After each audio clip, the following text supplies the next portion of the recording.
ఎప్పుడు చూడు నీ కళ్ళు నన్ను దేవుళ్ళ చూస్తున్నాయి. నేనెవరిని? మా దేవుడు అమరేంద్ర బాహుబలి రక్తాని వినువు.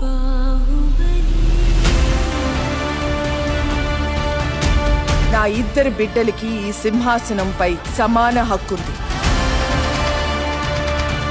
పెరిగి పెద్దయ్యాక ఎవరు మహావీరుడవుతారో, ఎవరు దేశ ప్రజల మన్నన పొందుతారో వారే మహారాజు అవుతారు.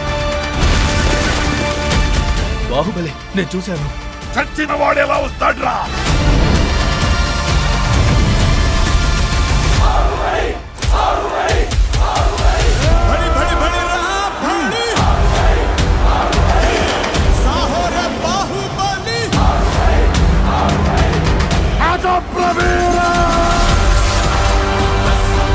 మన గుండె ధైర్యం కన్నా శత్రు బలగం పెద్దది అనుకోవడం మరణం.